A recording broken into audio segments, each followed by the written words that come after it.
Hey, and welcome to Hopcast. That is the official podcast for Heroes of Play. I'm Dave. And I'm Kesa. And I'm Tam.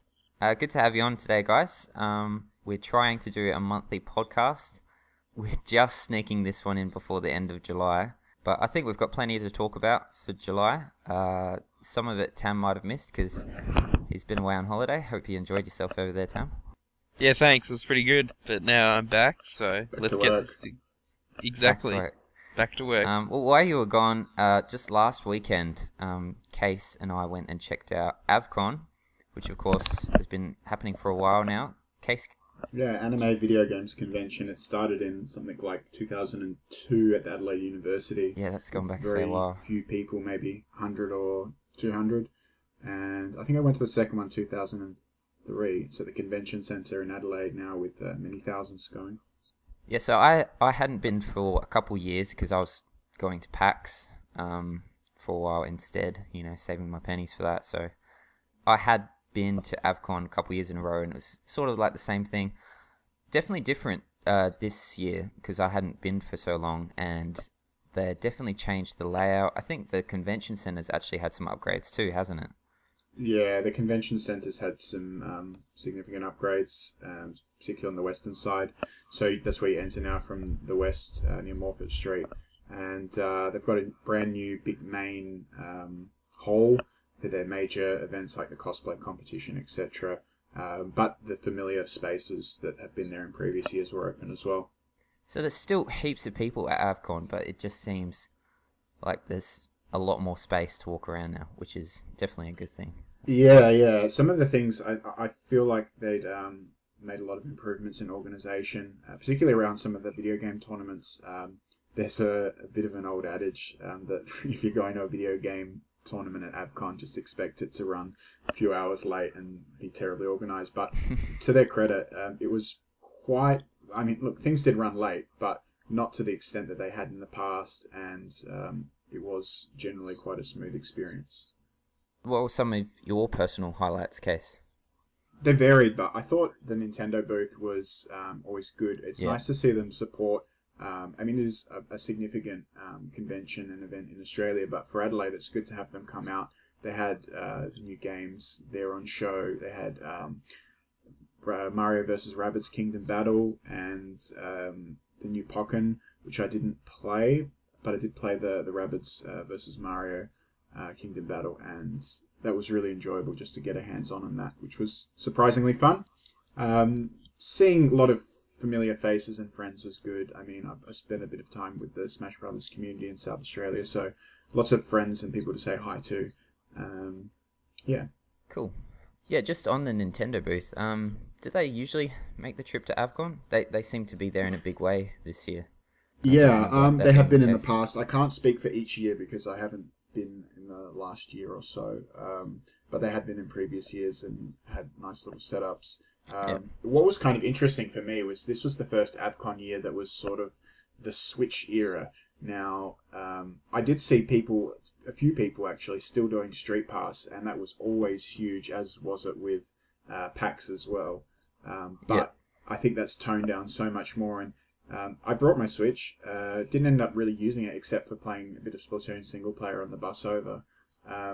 But it's sort of, I miss that a little bit, that sort of taking a break, grabbing a coffee, clearing my Street Passes. Yeah, I still think it's a bit of a shame that the Switch doesn't have a Street Pass. Maybe it will soon. Maybe Nintendo have plans for something. I think like one that. of the major things holding it back is battery life.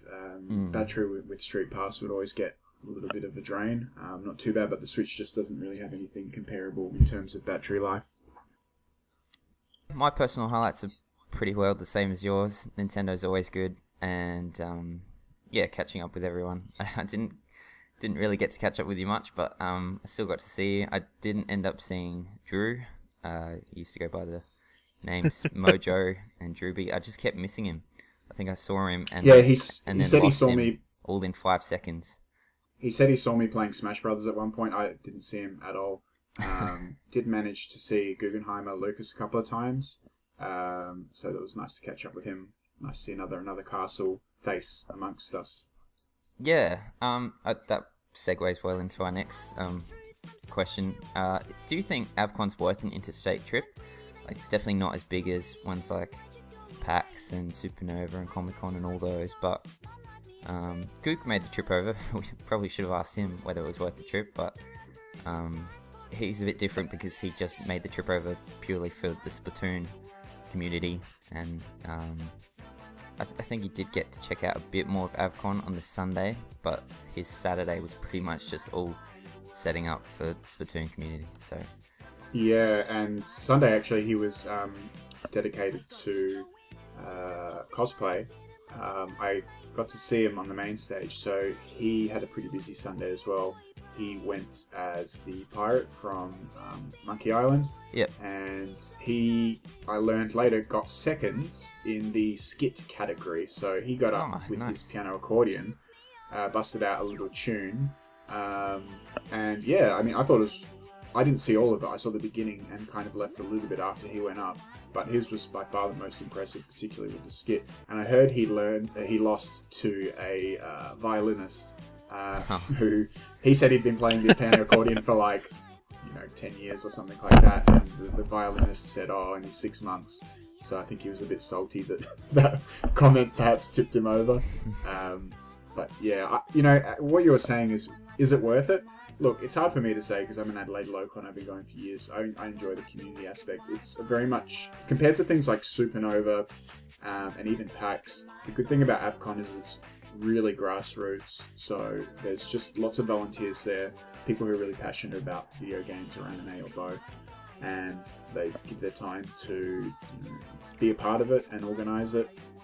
So yeah, you see a lot of local artists, cosplayers, and it's a good experience from that side of things. Maybe more for the interstate cosplayers, they might get something out of it. And I'm sure there was more than a good handful that were making it over for the event. Just quickly, another personal highlight for me was the indie games room, which I think has just gotten bigger and bigger every year. I remember it used to just be tucked away in a corner somewhere, but it's definitely bigger now. And there's some really impressive games being made by local developers. Your friends, of course, over at Team Cherry, had the biggest TV set up for Hollow Knight.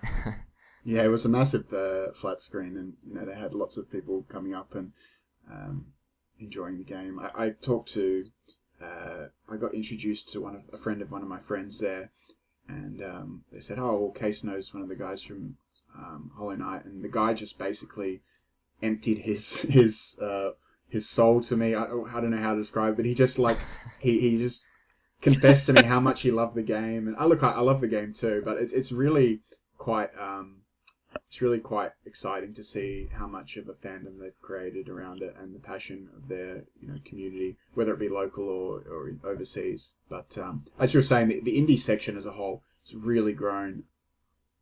Back to the question, Tam, would you ever consider making the trip over? Well, I've considered it actually, but since this year I was overseas, couldn't do it. But maybe in the future. Last time I saw Case at PAX, he was like, you should come down to Adelaide and go to AVCon, so I've been tempted. Case, will you be back next year? I will if I can. It's my life is sort of kind of tied up with work and everything, hustle bustle of being an adult, but yep. When I can, I just make the time to go, even if it's just for a day or something to pop my head in. So I don't know. I like to see the way it's come over after all these years, and if I can, I will definitely be there again. I think I'll definitely start making the effort to keep going because it is really affordable. I mean, $40 gets you a full day. The best day to go is Saturday. That is a full day. It's quite interesting because some people I saw were complaining about the cost, and I think most of the people who were complaining were people who went to the university back in the day, which is kind of, you just can't compare. The convention centre is so expensive to book out, and they get international guests, and they have to cover that. Keep in mind the fact as well that they're also doing volunteers and things like that. Dave, one thing I wanted to ask you was, you went to the quiz night. How was that? That was really good. Yeah, I had a lot of fun at that, and that's another big reason I do want to keep going back. It's just got good vibes to it. At the end of the day, everyone that you've seen walking around is all just packed in this massive room, and all just battling it out. There's a bit of banter here and there. It's good fun. Yeah. Yeah, I've been to a couple of quiz nights over the years, and I got to say, I need to be carried by those with some kind of anime knowledge. Oh yeah, like if it's, yeah, definitely. If it's like if it's like post the year 2000 anime, I just don't know anything about it because I'm so out of the loop. Well, no, this year, a lot of the questions that we're getting people were like of old anime, like that nobody had seen. You needed me. So, but no, very good, very fun. Yeah, so that was AVCon. That's just our quick wrap on it. You should also go check out Case's highlights video that he's got on his YouTube channel. I think I've added that to the Heroes of Play channel as well. And AVCon themselves have shared it on Facebook, which is great to see.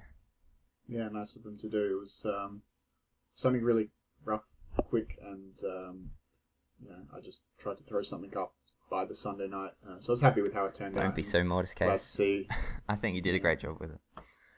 One of the kids was posting. He's like, "Oh, that's me playing the air guitar." And he was playing 1-2 switch, and I was like, "Oh, great! Well, I've got the whole video because I literally only used like a second and a half of footage of him that went with the music." So I just put up the whole thing for that as well. Those kids are really entertaining. All right, let's get into some of the other stuff that's been happening in July, particularly game launches. I think it was a very quiet start to July, the first half of July, but then just in the last week, I think we've had some of the bigger titles. So the notable releases for July were Death Squared, that came to Nintendo Switch, Minecraft Season 2, Splatoon 2, Pyre, which is by the creators of Bastion and Transistor, Hey Pikmin, Miitopia, Rugby League Live 4, and just today, I think, Dr. Kawashima's Devilish Brain Training dropped. I feel like we heard about that quite a long time ago, and there was a bit of doubt. There was a bit of doubt whether it was going to come or not. And yeah, well, it came out in the US about 4 years ago. Oh, really? Okay. Yeah. That's really bizarre to just release it. There was a quote that I saw, and I think it might have been Infernal posted it, that's that they were, I don't know if it was a PR or a marketing rep, basically saying, we're waiting, something to the effect of, we're waiting for the optimal or ideal time to slot this in. So 4 years later, July 2017, it was really meant to be. The optimal time. Yeah. Yeah, here we go. February 10, 2013. Brain Age Concentration Training. It got renamed to Dr. Kawashima's. I kind of think that's for the US market. Yep. I'm not surprised that they're not really too keen on having devil or anything satanic in their marketing. Exactly. But so over 4 years it's taken. So did you guys get around to picking up any of those games that came out this month? Splatoon 2 in particular? Yep, I think I've got Splatoon 2. That, did you? Yes, yes, I got Splatoon 2. I hadn't played the first game at all. You know, when it was announced that Splatoon 1 was coming out, and I think that I may have the timeline a bit off, but it was something like when it came out that there was more content to come, and I was like, well, this game looks interesting, but I don't want to get it when it's not a complete game. And I totally regret it because I just slept on it the whole time, and now I've played Splatoon 2 and I can really see myself getting into it a lot more. Yeah, it's, you know, I've long bemoaned the kind of so-called death of the FPS or shooter genre, especially on console, but even also on PC as well. I really loved everything from GoldenEye to Doom to Half-Life and Counter-Strike so much, but I think post Half-Life 2 era and the sort of Source engine era, there was very few games to inspire me, and although Splatoon 2 is a sort of a third-person shooter, I think it really does nail that sort of, like I posted on my Twitter just recently, I think it's the most important thing to happen to console shooters since GoldenEye, because it really strikes the balance of it integrates the shortcomings of a console shooter, and that is that you can't aim as well as you can with a keyboard and mouse, and that's fine because you're also painting stuff and you're painting the environment and also shooting each other. It doesn't take itself too seriously, but it can be taken to a more competitive level if you want to as well. Tam, how are you finding Splatoon?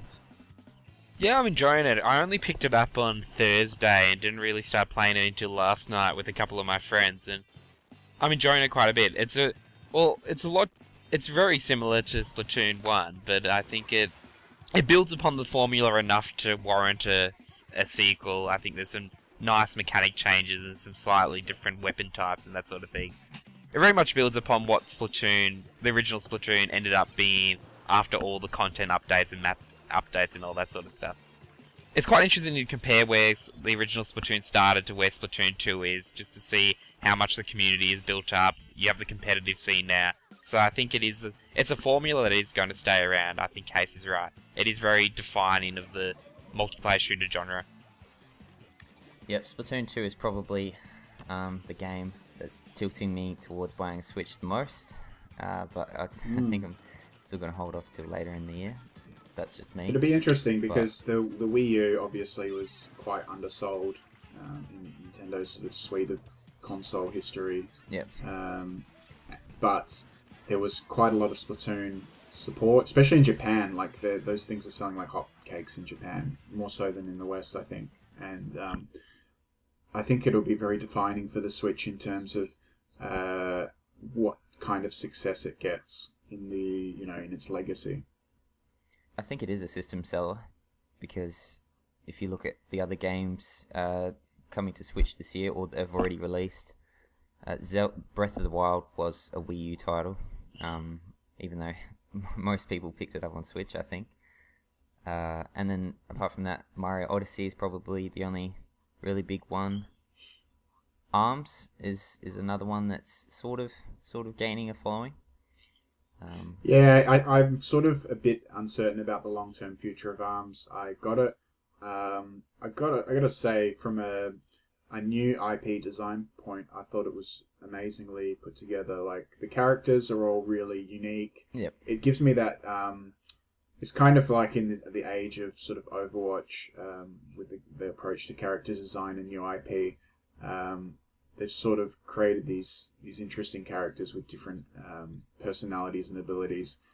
The problem, I would say, is that from a single-player point of view, it kind of plays like a lot of other sort of, I guess like Street Fighter and things like that, where single-player is sort of fight 10 people, and you've got a couple of different modes, but there's not really much in the way of unique cutscenes or individual ways to flesh out those characters more. That's sort of a missed opportunity, I think.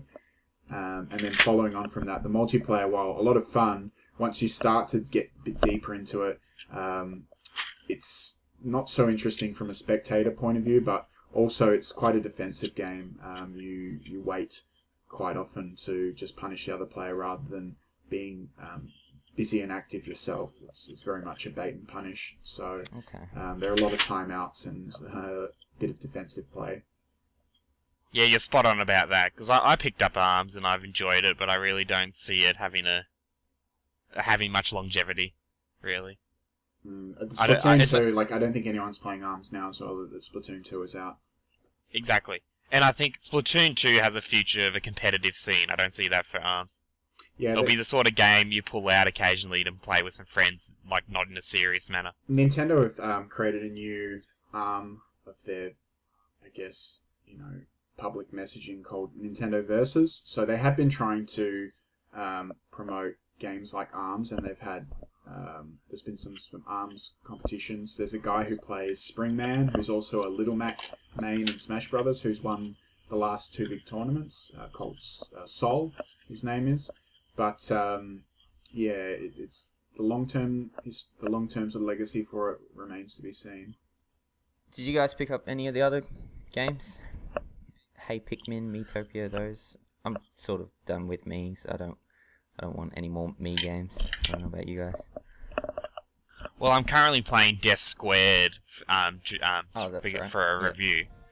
Yeah, I'm enjoying it. It's developed by a Sydney-based studio. I believe it was at PAX 2 years ago now. Yeah, when we did the. I emailed the guy when they reached out about reviewing the game, and I said, well, look, I think we really like to, because we also played it at that PAX 2015, I believe it was. Yeah, I've enjoyed it a lot. Well, I haven't had a chance to play a multiplayer, because it seems like the 4-player multiplayer would be quite a lot of fun, but I don't think I'm going to get a chance to do that anytime soon. But as a single-player puzzle experience, it's quite good. It's very challenging, but most of the challenge has been fair. I'm stuck on about level 65, and there's about 80 normal levels, and then I think there's a vault section where there's some even harder levels. So it's very well put together mechanically wise. So I think it's very worthwhile playing if you enjoy puzzle games. Talk about the other games. I haven't played any of the other games like Miitopia. I think it's an interesting one, Miitopia, but yeah, I don't think I'll be picking up. I saw that Rugby League Live 4, that the street date was broken in Australia. So anyone who was that keen that they had to play Rugby League Live 4, they had the option to play it pre-release date, which is very exciting. Yeah, which I don't think many people care. It looks pretty bad. Tam, you can't say that. I was just about to give a quick shout out to Rachel, otherwise known as Fanta No Ice. She obviously is on the team that developed Rugby League Live 4. No, because I hang out on a Rugby League for fan forum, and they've haven't been very kind about the game. Well, both before release and after release, because apparently the I think is it the publisher is Redback or whatever, and I think on their forum the guy who's the director or whatever is a bit of a Red Ant. Yeah, Red Ant. I think Red Ant. I think the guy. I think there's some issues on the forum. He bans people that criticize their games and that sort of thing. Okay. And like if you watch the trailer, it's pretty it was pretty dire. Well, it looks like a PS3 360 game. It's sport games are ones that I've never really, especially the sports simulation. Apart from maybe FIFA, I don't really play a lot of them, so I don't think I'll be picking up Rugby League Live 4. See how it goes. It can't be worse than AFL Evolution.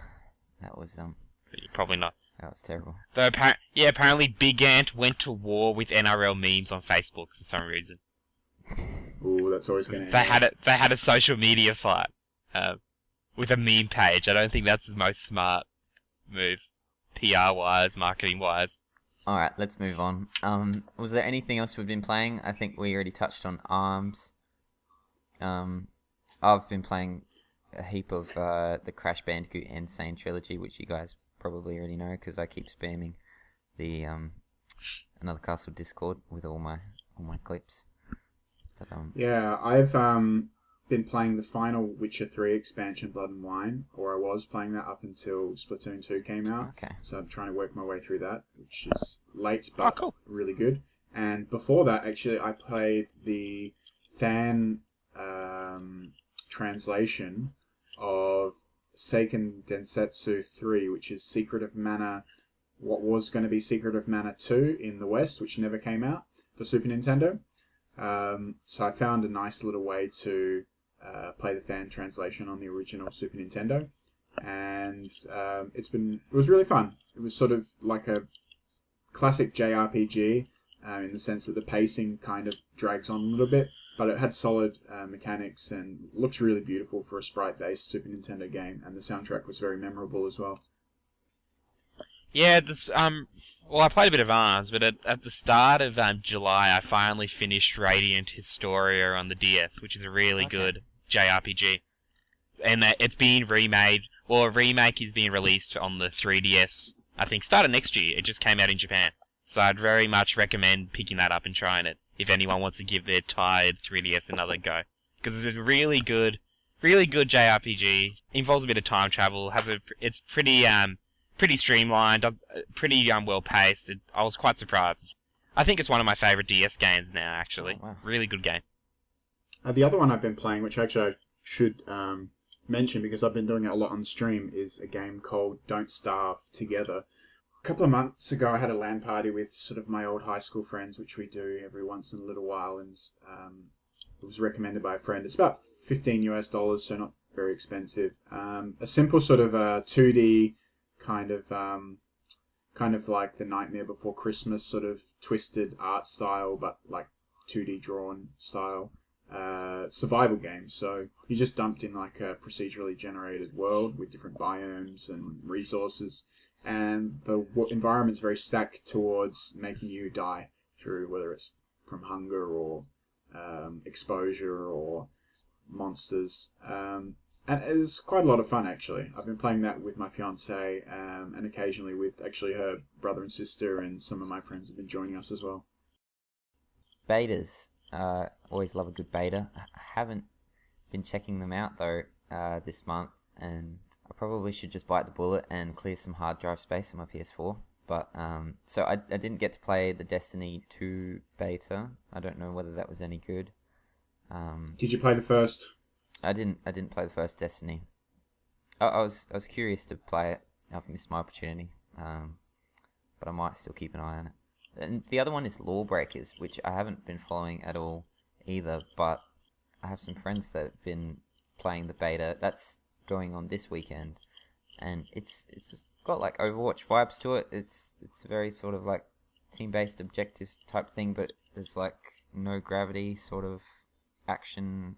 I don't know exactly how to explain the game. You're better off just going and checking it out for yourself. I've noticed that the demo of Rayman Legends for Switch came up. It's it's been put on every console and PC, but it's also on the Switch now, and it's some sort of ultimate definitive version. I finished the game on Wii U, so I wasn't particularly in a rush to get it, but for anyone who's interested, you can probably get that from the eShop and check it out. Were there any other demos that I missed that came out this month? I think there was a demo for Miitopia and Hey Pikmin, actually. There were. Oh, and also, what's that Oasis game Levanine's been playing? Ever Oasis. That's the one. Yeah, there was a demo for that. And that actually released this month too, didn't it? I've missed that one. Oops. All right, moving on. Speaking of Overwatch, there was the Overwatch League. That took place in Sydney, right? For some of the qualifiers for, the World Cup that happens later in the year in the US.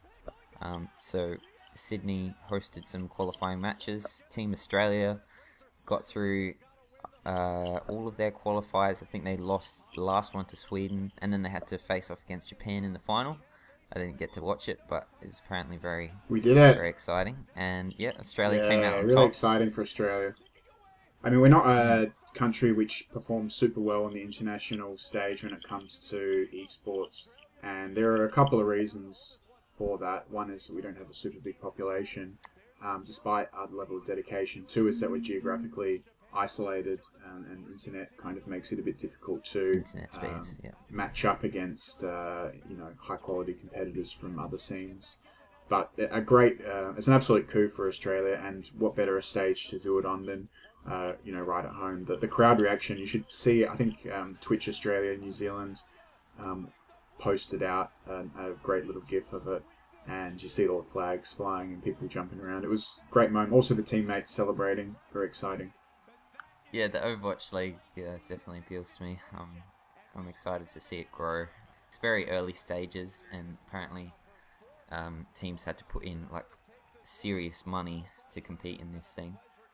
I saw a news story, and I'm going to paraphrase the facts from it, so there's going to be some sort of level of asterisk here that's maybe not entirely accurate, but I saw news of $50,000 salaries, and also sort of health benefits and stuff like that. I might just reference that now because I did retweet it out, but it's really, really big news for esports as an industry, because there's so many people out there who are playing whatever their game is with all the passion in the world, and quite often massive followings and people watching on Twitch. But when you see the sort of lifestyle they live, it's really, they're struggling to make ends meet. And so at least benefits of being a league player, at least $50,000 a year, housing, healthcare, and retirement funds. I mean, that's just perfect. Yeah, and it's not just about the money, but also about the sort of actual support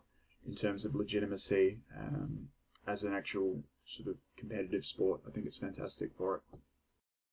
Pokemon Go, it's just celebrated its 1 year anniversary recently, and then they had a thing called Pokemon Go Fest. Not exactly sure where this was held, probably somewhere in the US, I think. The idea of this festival was for all the Pokemon Go players to come together. They had to take on legendary Pokemon. I think there was things to do leading up to that, catch a certain amount of Pokemon, I'm not sure. But the big draw card was the legendaries. A lot of people got upset because there were heaps of connection issues for Pokemon Go Fest. So a lot of people couldn't take part. I even saw a story go up today that some people are taking Niantic to court over that. I don't know.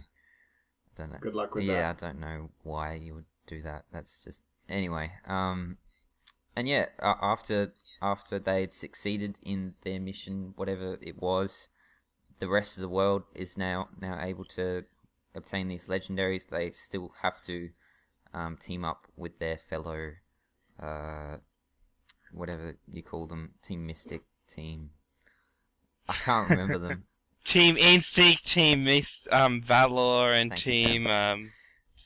I don't know how you can still find a lot of people that play Pokemon Go near you.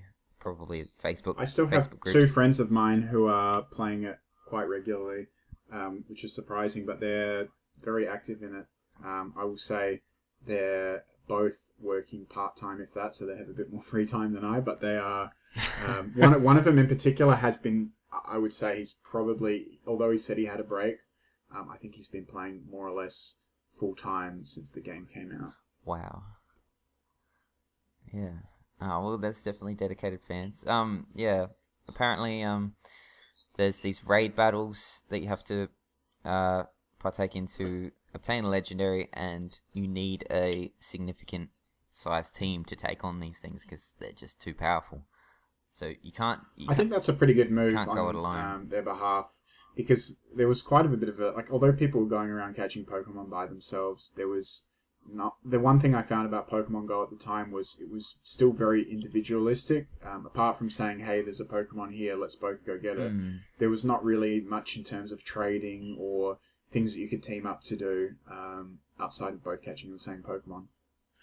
At the same time, though, like people that work full-time, people that live in rural areas, they don't have the same opportunities as everyone else. But, you know, if they're dedicated fans, like your friend Case, people will just find a way to get these legendaries anyway. And I should clarify, the original game you could both team up to take out a gym, but I thought the gym system was one of the least... it was one of the worst things about the game. That's gone through a lot of changes, I believe, the gyms. But moving on, Telltale. I think they actually had some sort of conference presentation type thing. I didn't know that it was happening, and then it happened, and then I just saw the news that came out of it. So, yeah, they had some announcements. We're all familiar with the Telltale series, you know, those story-heavy games. So they've got another Batman game on the way. I'm still... making my way through the first one on PlayStation. It's actually not too bad. So Batman: The Enemy Within has been announced. The Walking Dead final season. I think that's sort of no surprise that they're doing another Walking Dead. That was probably their most popular. And then one of the more I don't want to say obscure because I think it did sell well, did have a good following, but one of the maybe least known Telltale games, The Wolf Among Us, is getting a sequel. And I think that was probably the favourite announcement for Telltale fans coming out of that. Have you guys played a lot of the Telltale games? I've actually never played one.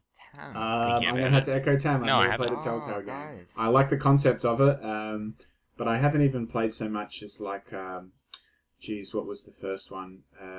Is it Heavy Rain? What is it? That's not a Telltale. That's the same type of style though, right? Okay. Like it's a story-based game. Oh, it's different, isn't it, Dave? Different. You've played both, right? You've played Heavy Rain. I haven't played Heavy Rain, but I do know it is different. Okay. It's similar in ways that it's all about the choices you make. Bit of like a point-and-click adventure type thing. Make your choices. Heavy Rain's a bit more gamey. Well, it's not very gamey to begin with, but it's a bit more freedom of movement, isn't it? Yeah. as you actually control the character and move around different scenarios. You still do that in the Telltale games, but it's more just walking around. I thought it's more boxed in, investigating like a certain area, talking to the different characters, whatever. Okay, the price of PlayStation Plus is going up. We just got the email about this yesterday, I think. It might have been the day before. I got the email sent to me notifying me that PlayStation Plus in Australia is going to cost more. I know that over a year it's now costing $10 more, and then I think it's like $5 more for 3 months, a couple dollars more for 1 month. It's unnecessary. I feel like they're being greedy, especially with the 1 year price of $80. That's pushing it. I can't remember what it is for Xbox, but I don't think it's anywhere near that amount for a year of Xbox Live. How do you guys we feel got the about this? Switches announced at like what, $29.95 Australian for a year. For a year. Yeah. But I mean, it's different, and I should mention as well. Well, perhaps we'll segue to that a bit later. We've had the online app that was released just recently as well, but which is a different story completely. But yeah, I've owned a PlayStation 4. I'm perhaps not playing it enough, and even if I did, I don't really have the incentive for PS Plus. The price increase doesn't impact me, but it's interesting to see how the other, Microsoft and Nintendo will, look at this and think, okay, what does this mean for our model? Okay, yeah, just on that, Nintendo, that's a good news story, actually. The Nintendo online app was released, which, of course, we all know it's a mobile app. You can't do voice chat on your Nintendo Switch console. You do it with a mobile app instead. And from what I've seen, there's been heavy criticism. I saw this coming. I thought this is not going to work. This is just going to be dumb. There are going to be problems with it. And sure enough, this voice chat app, you can't have anything else open. If you do, it disconnects your voice chat.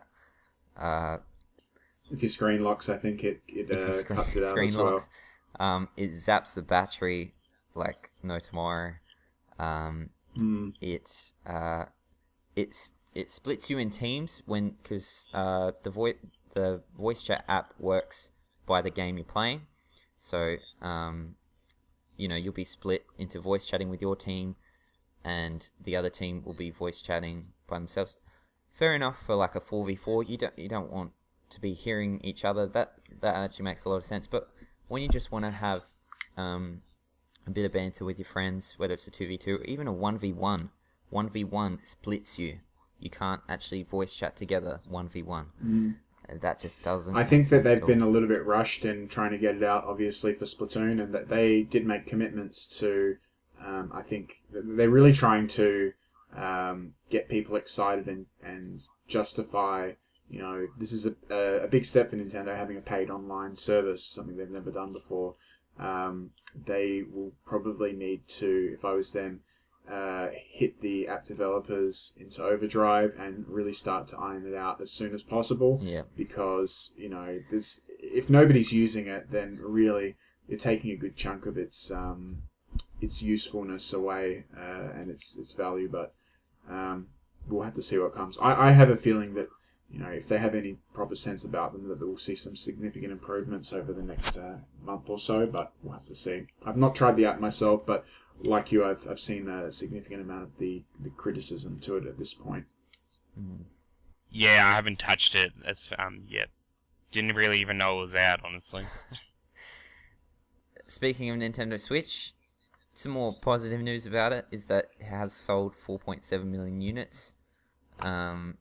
I think Nintendo will be aiming for a lot more than that come the end of the year. They'll want at least half of the Wii U install base by the end of the year, I would say. Yeah, I've got the breakdown here of where it's going to. So Japan has sold 1.12 million units. North America has sold 1.95 million units. Other regions, which includes us in Europe, is 1.63 million units. So that's a total of 4.7 worldwide of its lifetime that have been shipped. And we should note that there have been shortages, which which Nintendo are trying to get onto, obviously, and I think in Japan in particular, like it would be selling like hotcakes if people could actually get one. Well, I think that's the thing. Like there was someone posting on Twitter that there was a lineup that was going like around the block in Japan there was a lineup not just to get a Switch, but to get a ticket for the lottery to maybe get a Switch. It's really interesting because there's been some reports of people saying that people have been taking Australian units, just like grab a unit or two and take it back to Japan. When I was in Japan, that was April this year, so a few months ago now. I got to say, there were not many systems and there were quite a few places at that time were saying that it was sold out. So even at that stage, Japan was having stock issues. And with the Nintendo Switch sales, we've also got some new figures listed out, which has all the top software sales for the system. So perhaps unsurprisingly, at number one, we have Breath of the Wild, which is 3.92 million worldwide. But a little bit more surprising, or maybe not, depending on your view of things, is Mario Kart 8 is at 3.54 million units, a game that released later. So let's see if it can upend Legend of Zelda as the top-selling title for the Switch. However, I guess the gap between that and the next highest selling is 1-2 Switch, which was 1.22 million pieces worldwide, and then trailing just behind that at 1.18 million is ARMS. Okay, yeah, just one last bit of news, just so we cover all the platforms, I guess. But we talked about Xbox One X in our last podcast, and none of us are really looking too forward to it. A bit confused why it's a thing, like why you wouldn't just get a PC at this point. But anyway, the pre-orders for that are coming soon, so we got confirmation of that. And I actually thought pre-orders were already up for that. Like, it's always up for pre-order at EB. You can pre-order whatever you want from there. Hang on, EB did have pre-orders going for it straight away. Maybe not, but I'm just kind of being a bit facetious in that, like, they do pre-orders for absolutely anything. I'm just the whiff of a smell of something maybe coming out. Pretty solid month, July. Do we know what's coming in August? Any games you guys have an eye on? We should have done a list, but I think the next Switch title is Pokken DX. I don't know if that's next month or the month after. I think it is, actually. One title that comes to mind for me is the Uncharted Lost Legacy, I think it's called. Yeah, I'm keen for Mario and Rabbids Kingdom Battle, which comes out into next month. I'll have to do the shield thing again as well, and mention from Team Cherry they've got their expansion to Hollow Knight's coming out. I'm just looking here. Apparently August 3rd, all players. So that's the Hidden Dreams expansion, which is a free. Where's my PS4 release case? Where's the PS4? Yeah, release? you have to add them. I know that they're working on the Switch one as their main priority at the moment. All right, guys. I think we'll leave it at that. Look forward to chatting with you guys next month about whatever games do come out. I'm sure we've missed a heap. And there might actually be another sort of event, conference type thing coming up. I can't remember when they fall exactly. It might actually be in September, the ones that I'm thinking of. You know, Gamescom and what's the Japanese one again? Tokyo Game Show. Thank you. And then there's PSX in like November, isn't there? Yeah, that's a fair way off. But yeah, those others are right around the corner. So, yep, plenty to chat about. Thanks for hopping on, guys. Hope you enjoyed. No worries. It was fun. Alright, till next time. See ya. Bye, guys. See ya.